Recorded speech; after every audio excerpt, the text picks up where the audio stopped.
शेतकरी मित्रांनो मराठी सॅला यूट्यूब चॅनलमध्ये सर्व शेतकरी मित्रांचं स्वागत आहे. तर बघा, राज्यातील 91 लाख शेतकऱ्यांच्या खात्यात आता रक्कम त्या ठिकाणी जमा होणार आहे. प्रत्येकी 10,000 रुपये त्या ठिकाणी 1,000 रुपयांची त्या ठिकाणी मदत आता मंजूर होणार आहे. अधिवेशनात मुख्यमंत्री देवेंद्र फडणवीस यांनी संपूर्ण स्पष्ट केलेले आहे. तुम्ही आता व्हिडिओमध्ये बघा, पूर्ण व्हिडिओ मुख्यमंत्र्यांनी काय सांगितलेलं आहे ते बघा. शेतकऱ्यांच्या संदर्भात देखील या ठिकाणी विषय आला की तुम्ही अनाऊन्स केले, पैसे मिळाले नाहीत, पैसे दिले नाहीत.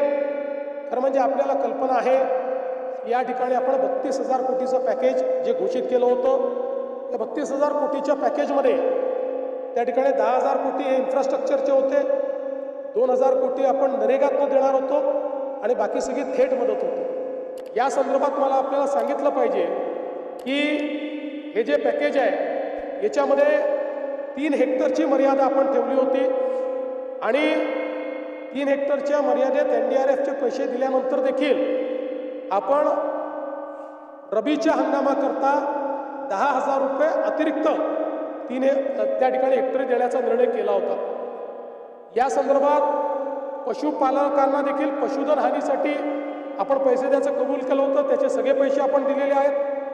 नरेगाच्या अंतर्गत जे आपण म्हटलं होतं त्याची काम चालू आहेत, त्याच्याकरता पूर्ण पैसा आपल्याकडे उपलब्ध आहे. अतिवृष्टीमुळे ज्या बुजलेल्या सिंचन विहिरी होत्या त्याच्या कामाकरता 30,000च्या मर्यादेपर्यंत आपण जे पैसे द्यायचे होते, 27,000 विहिरींच्या दुरुस्तीकरता ते 80 कोटी रुपये आपण उपलब्ध करून दिलेले आहेत. सार्वजनिक उपयुक्त सुविधा, विद्युत काम, रस्ते, इमारती, लघु व मध्यम तलाव आणि दुरुस्ती पुनर्बांधणी या कामांना आपण पैसा उपलब्ध करून दिलेला आहे.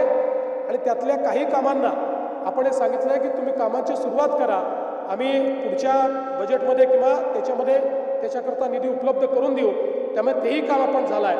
आणि सगळ्यात महत्त्वाचं की जे आपण शेती पिकाच्या नुकसानाकरता, शेतजमिनीच्या नुकसानाकरता जे पैसे दिले होते आणि बी बियाणाकरता जे पैसे दिले होते त्या संदर्भात 2 GR आपण काढले होते.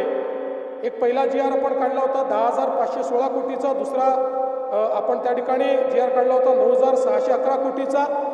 यापैकी आता थेट जी मदत आहे ती जवळपास 15,007 कोटी रुपये हे शेतकऱ्यांच्या प्रत्यक्ष खात्यामध्ये गेलेले आहेत. आणि आकड्यामध्ये सांगायचं झालं तर पिकाचे पैसे 92 लाख शेतकऱ्यांच्या खात्यामध्ये गेलेले आहेत.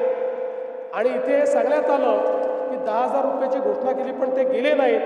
ते 10,000 रुपये 91 लाख शेतकऱ्यांच्या खात्यामध्ये गेलेले आहेत.